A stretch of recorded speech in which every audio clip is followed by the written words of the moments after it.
Coucou tout le monde, j'espère que vous allez bien. Voilà, aujourd'hui je suis obligée de porter mes lunettes. Oui, parce que oui, quand je me sens pas bien et que j'ai mal à la tête ou que je me sens vraiment pas bien, j'ai besoin de porter des lunettes. Oui, sinon la lumière me fait mal aux yeux. Hein. Donc voilà, là on va porter des lunettes pour pouvoir mieux se sentir et pour mieux filmer cette vidéo. Ok, parce que oui. Ma petite maladie n'est toujours pas terminée. Je suis toujours en plein dedans actuellement. Donc, voilà, si vous me voyez les mouvements assez lents, genre je parle vraiment lentement et tout, tralala, c'est normal, ok? C'est parce que voilà, je suis un peu, comme je vous ai dit, j'ai le dizzy, hein, j'ai un peu la tête qui part un peu en caca parfois. Donc voilà, enfin bref, aujourd'hui, la vidéo que je suis présentement en train de vous filmer, parlera sur du métier d'auxiliaire de vie, ok? Auxiliaire de vie pour les personnes âgées, oui, parce que la dernière fois, je vous ai fait une vidéo concernant l'auxiliaire de vie des personnes handicapées. Aujourd'hui, je vais vous parler du métier d'auxiliaire de vie aux personnes âgées, ok? Parce que oui, il y a différents types, hein, comme je vous ai déjà dit et tout, il y a plusieurs types de métiers, ok? Donc aujourd'hui, ça sera sur ce thème-là. Ici en Australie, on appelle ça les support workers, ok? Les support workers, c'est souvent les auxiliaires de vie. Si vous précisez par exemple support worker in aged care, ça veut dire auxiliaire de vie aux personnes âgées, ok? Important à savoir, tiens, ok? Alors, ici en Australie, on prénomme ça Aged Care Worker ou encore Support Care Aged Care. Bon, il y a différents types de dénominations, on va dire de noms, on va dire. Mais sinon, ça, on peut dire que, en tout cas, dès que vous voyez Aged Care, ça veut dire ces personnes âgées, ok? Donc, voilà. Je vais vous citer aussi les tâches qui sont amenées à effectuer durant le shift. Quelle formation et tout ça là. Bon, comme d'habitude, ok? Donc, sans plus hésiter, hein, n'oubliez pas de vous abonner. Tiens, est-ce que vous êtes abonné ou pas? Si vous n'êtes pas abonné, je vous invite à vous abonner parce que c'est gratuit, ok? Et puis, ça me donne aussi une visibilité concernant d'autres personnes. Et puis, si vous n'aimez pas aussi liker, disliker, il n'y a pas de souci, ok? Et j'accepte tout. Moi, ça ne me dérange pas que vous dislikez ou vous likez ou pas, ok? Donc, voilà, commentez, laissez des bons commentaires, comme je redis à chaque fois, ok? On ne veut pas les gens frustrés ici. Si vous venez ici, vous êtes frustré, que vous n'avez rien accompli dans votre vie et que vous êtes misérable, s'il vous plaît, bye bye. Parce que oui, cette chaîne, comme je redis à chaque fois, n'est absolument pas dédiée aux personnes frustrées, ok? J'ai pas envie d'attirer des gens frustrés ici. Bon, en général, de toute façon, les gens qui laissent des commentaires vraiment bizarres et tout, on sait très bien comment leur vie, voilà, il n'y a rien de spécial dans leur vie, voilà. Ils ont besoin aussi de s'occuper un peu, n'est-ce pas? Bon, on va les laisser s'occuper un peu, enfin, s'occuper, bon. Donc, qu'est-ce que je voulais dire? Oui, donc là maintenant on va parler des tâches, ok? Les tâches que un aged care worker peut en fait effectuer, on va dire, durant son shift, ok? Dans un premier temps, il doit en fait, comment dire, assister en fait le personne âgée, ok? Les personnes âgées, il doit assister les personnes âgées, les aider et tout dans tout ce qui est tâches ménagères, ok? Les aider si par exemple ils doivent se déplacer, même si par exemple ils ont des problèmes de dos, s'ils ont des problèmes par exemple se baisser, parce qu'il ne faut pas oublier également que les personnes âgées en général à leur âge, ils ont des problèmes de muscles, ils ont problèmes, ils sont quand même parfois en mobilité réduite, parfois ils ont des problèmes de mémoire, parfois ils oublient des choses. Enfin bref, il y a plusieurs causes, ok? Donc du coup, les auxiliaires de vie pour personnes âgées doivent aussi les assistaner, on va dire, pour tout ce qui est social. Voilà, ils doivent les aider. Ils doivent aider en fait ce patient-là, cette personne âgée-là, par exemple, dans tout ce qui est social, parler avec eux, les poser des questions, sortir ensemble, aller prendre des rendez-vous pour eux. Si par exemple, ils ne peuvent pas, par exemple, si... Parce que oui, il y a certaines personnes âgées, en fait, qui ne peuvent rien faire. Voilà, parfois même ils se rappellent même plus de rien, ils ont un peu le Alzheimer, parfois ils n'ont pas l'Alzheimer, parfois ils sont aptes, mais il y a quand même quelque chose. Parfois également, ils ne peuvent pas vraiment effectuer toutes les tâches ménagères. Vous voyez, ça devient vraiment très dur pour eux à cet âge-là de pouvoir utiliser tous leurs facteurs en fait physiques pour pouvoir au quotidien, quoi. Voilà, un facteur physique au quotidien. Donc oui, du coup, oui, les auxiliaires sont là en fait pour les aider pour ça, pour les assister, pour les supporter, ok, pour les, comment on dit, Ouais, pour les aider et les assister. Voilà, c'est très, très, très important, ok? Donc, en général, ce métier-là s'exerce bien sûr dans tout ce qui est maison de retraite. Oui, dans les maisons de retraite, oui, les auxiliaires de vie exercent énormément ce métier dans les maisons de retraite. Ça, c'est vrai. Ou sinon, parfois, des home care, c'est-à-dire qu'ils vont en fait chez le patient ou chez le client et ensuite les aident pour les tâches et tout tralala. Donc, mais sinon, en général, c'est plus dans les maisons de retraite ou bien chez la personne directement. Parfois aussi, il faut leur donner du médicament parce que parfois, il y a des personnes âgées qui oublient même de prendre un médicament. S'ils ont des médicaments à prendre, ils oublient même tellement, ils perdent un peu comment dire, leur mental que ils oublient pas mal de choses et ne sont pas vraiment très, très, très suivis. Donc, oui, l'auxiliaire de vie est là, en fait, pour pouvoir résoudre ce problème-là de manquement-là concernant les personnes âgées, ok? En général, ce métier-là s'exerce, on va dire, presque tout le temps. En fait, il faut être flexible. Hein. De toute façon, tout ce qui est dans le métier santé, il faut être flexible vraiment parce que la flexibilité, c'est vraiment le point vraiment très, très, très important. Il faut être flexible pour pouvoir travailler par exemple le matin, comme le midi, comme le soir, comme la nuit. Il faut aussi être apte à pouvoir travailler aussi les jours fériés, les jours des fêtes et tout, tralala. Enfin bref. Donc, il faut être très, très, très flexible. C'est très, très, très important concernant ce métier d'auxiliaire de vie. Ici, en Australie, pour pouvoir exercer ce métier-là, il faut absolument que vous ayez en fait le certificat 3. Voilà, le certificat 3 en support Aged Care. Voilà, en support Aged Care.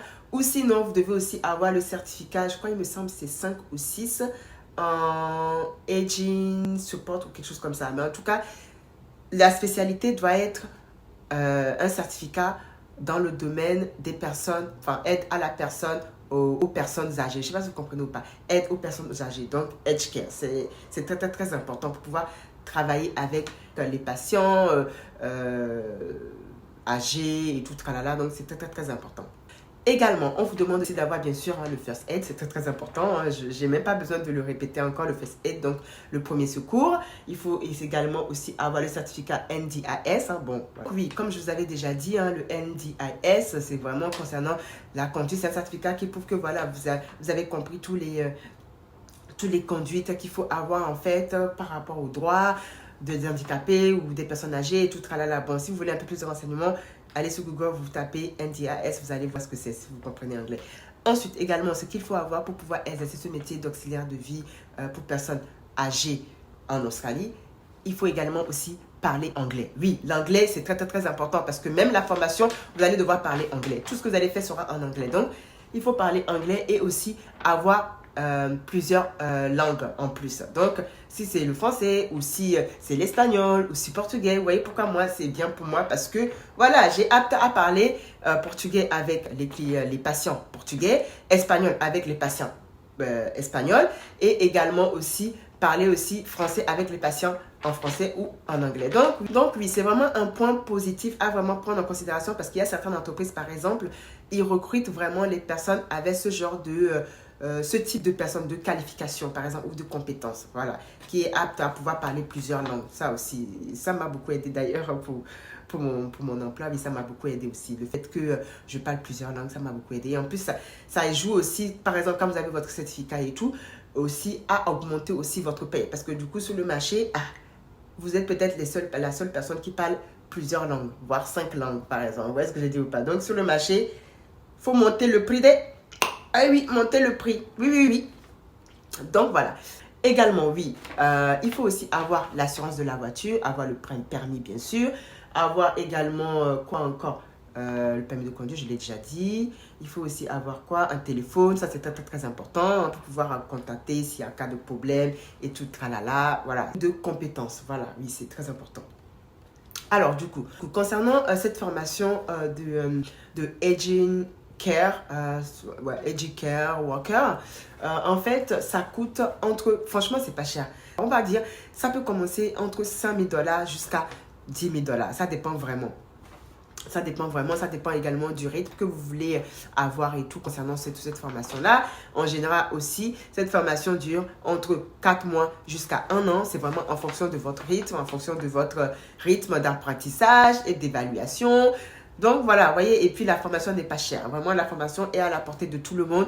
Vous pouvez avoir accès et commencer très tôt et commencer à travailler, à gagner très bien votre vie, à gagner de l'argent. Étant donné qu'en plus, il ne faut pas oublier, si vous travaillez la nuit, vous êtes encore mieux payé. Alors oui, j'avais oublié aussi. Oui, il faut le dire vraiment. Oui, la nuit, quand vous travaillez dans le healthcare, franchement, vous êtes super méga bien payé. Parce que là, le prix, ça monte. Hein. Ah oui. Le salaire, ça monte très vite. Healthcare, dans la nuit. Oui. Vous êtes très bien payé. C'est très important. Donc, c'est pour ça aussi, il faut être très flexible. OK? Voilà. Ensuite, qu'est-ce que j'ai dit? J'ai parlé de la formation, j'ai parlé de coûts. Le salaire en général d'un healthcare commence, on va dire, de 32 dollars jusqu'à 80, 100, même jusqu'à 200, ça dépend. Étant donné qu'en plus, quand vous travaillez la nuit, vous êtes payé avec des primes, on vous rajoute des primes. On vous rajoute aussi le fait que c'est la nuit. Donc, vous avez aussi les primes de nuit, d'horaire de nuit là. Vous avez aussi, quoi encore? Vous avez aussi parfois le repas. Enfin bref, il y a tellement d'avantages aussi avec ce métier-là. Et en plus, en tout cas, si vous trouvez par exemple une bonne entreprise, c'est vraiment le jackpot. Parce que là, surtout si c'est les mairies, voilà, les histoires de mairie et tout ça là, sérieusement, là, vous êtes vraiment bien. Vous êtes vraiment posé. Parce que là, ça veut dire que, waouh, vous allez bien gagner quoi. Voilà, vous allez bien gagner en tout cas si vous avez votre diplôme parce que le diplôme, le certificat est quand même très important pour pouvoir avoir une paye et un salaire assez élevé. Vous voyez ce que je veux dire ou pas? Donc c'est très important. Ensuite, il faut avoir quoi aussi? Également, oui, si vous avez besoin aussi d'une liste de centres de formation qui font ce type de formation-là, vous pouvez checker en dessous dans ma barre d'informations. Je vais vous mettre aussi les listes des écoles, des centres de formation qui peuvent aussi vous faire, exemple, pouvoir, par exemple, tout simplement exercer ce cours-là en ligne ou quelque chose comme ça. Par contre, oui, pour pouvoir exercer, en tout cas, les formations en général doivent se faire sur le territoire australien. Les assessments, les évaluations aussi doivent se faire sur le territoire australien. Donc, il faut être sur le territoire australien avant de pouvoir effectuer cette formation-là. Vous ne pourrez pas être en Afrique et vouloir faire cette formation-là. Vous ne pourrez pas être en France et vouloir faire cette formation-là. Donc, il faut être sur le territoire pour pouvoir accéder à cette formation-là. Étant donné qu'il y a plusieurs choses qu'ils vont vous demander concernant l'administrative, l'administration, tout ça. Donc, il faut être sur le territoire australien pour pouvoir faire cette formation-là, par exemple. Donc oui, il faut également aussi de l'expérience, il faut également aussi des références. Oui, les références, chaque fois j'oublie de le préciser, mais les références, de toute façon, en Australie, on vous demande ça partout où vous allez. Franchement, les références, tout le temps on vous demande. Et ils font vraiment les investigations, hein. Ils font vraiment les enquêtes pour vraiment savoir.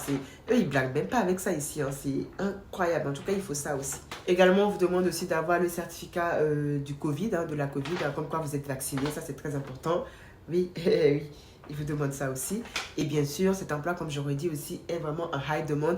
Et si, par exemple, vous voulez postuler à cet emploi, il faut absolument postuler, par exemple, dans le Nord Territory ou dans le South Australia ou en Tasmanie. Parce que, comme je l'aurais dit à chaque fois, pour avoir plus d'opportunités, il faut vraiment, il faut vraiment demander, par exemple, les visas concernant ces États-là. Parce que c'est des États qui sont vraiment en manque de pénurie, vraiment incroyable. Voilà, vraiment incroyable. Donc, et en plus, ce qui est bien, c'est qu'il vous donne aussi la possibilité de pouvoir aussi avoir le visa permanent, bien sûr, avec certaines conditions. Hein. Si, bien sûr, vous travaillez dans ce domaine-là, avec certaines entreprises, combien d'heures vous avez effectué. Enfin, bref, il y a plusieurs conditions avant aussi, mais ça vous donne un peu plus facilement aussi l'accès au PRL, résidence permanente. Également, une chose aussi que je dois aussi préciser, parce que j'ai l'impression que peut-être que les gens, ils sont un peu paumés par rapport à ça. S'il vous plaît, tout doit se faire sur le territoire australien, en fait, ok?